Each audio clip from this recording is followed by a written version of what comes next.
I kam thënë, do të më sillni listë në emrave. Sepse punë e parë do të kontrolloja, janë të pastër, shikoj dhe mbasi verifikuam që këto, lista e këtyre personave, një grup i madh personash, ishin të pastër, dhe tani këta njerëz mund të vinë në Shqipëri, por mënyrën si do të vinë do t'ja u them unë. Si organizoheshin çdo hyrjet brenda shtetit shqiptar nga Kosova dhe gjë më e rëndësishme në atë kohë ishte që të mos zbuloheshin. Po patjetër. Ja që kanë hyrë. Kush organizonte, kush i fuste brenda në mënyrë sekrete, dhe kishte raste por edhe që zbuluar. Jo asnjë. Për bazat ushtarake ka raste që janë zbuluar apo? Për rastet bazat ushtarake, nuk flas për bazat ushtarake. Nuk po flas për formacionet individuale të njerëzve. Domethënë, sigurisht që ka një mënyrë që të gjitha nuk mund të thuhen këtu ku jemi bashkë. Pse? Po s'mund të thuhen të gjitha. Ka kaluar 25 vjet profesor, është niveli tepër sekret? Ashtu, po do të them atëherë një gjë që të bindesh që nuk thuhen të gjitha? Do kemi kohë raste dhe të flasim edhe më pas bashkë. Në ato operacione që përmendëm pak në fillim, ne bashkarisht për operacionet e perëndimit kundër vendit tonë, Shqipërisë, baza ligjore për hapjen deklasifikimin e dokumentave, për shembull, britanikët dhe amerikanët e kanë mbas 32 vjetësh. A e dini kur janë hapur ato? I takonte nga 50-a, 55-a, të hapeshin 75-ën. Nuk u hapën 75-ën. Nuk u hapën as në 80-ën. Nuk u hapën as në 85-ën.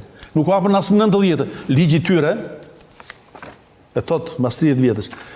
Nuk u hapën as në 90-ën, as në 85-ën. E di kur janë hapur? Në 2007-ën. Dhe unë ka marrë dokumentet të deklasifikuara të cijas dhe të britanikëve në këtë kohë. Po pse t'i hapnin ata që ishte në gjë të madhe, mos e kërcënojmë ne dot ne edhe Britaninë edhe këto, e megjithatë ata shkelën ligjin e tyre dhe nuk i hapën atë kohë. Si organizoheshin pra, profesor? Shkurtimisht në pika të shkurta, më shpjegoj diçka që është interesante si Ja do të them dy gjëra. Ja do të them dy gjëra.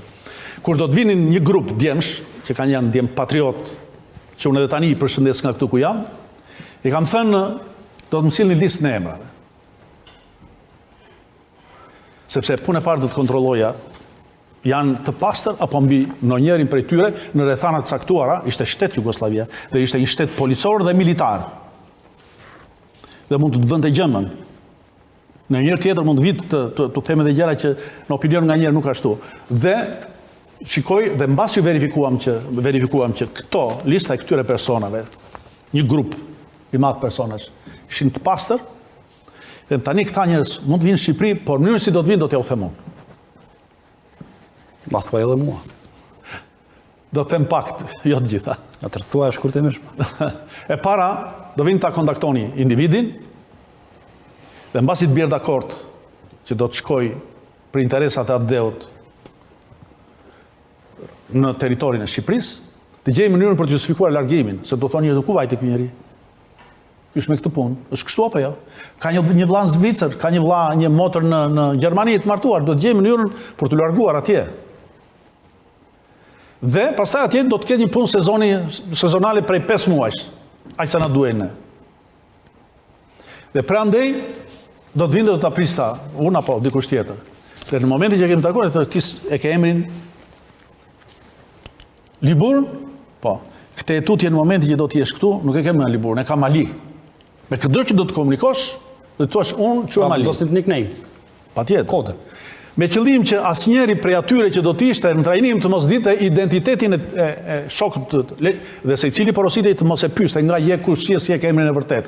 Vetëm kaq, sepse mund të ndodhte, nuk është çuditë të ndodhte që shërbimet sekrete serbe të kapnin njërin prej tyre dhe ai nëse dinte emrat e gjithë dhe nga ishin ai mund në një situatë të vështirë, njerëz janë edhe njerëzore është edhe ajo, dikush që reziston, dikush nuk reziston, mund t'i tregonte dhe digjeshin, jo vetëm digjeshin, por kishin pasoja të rënda ata.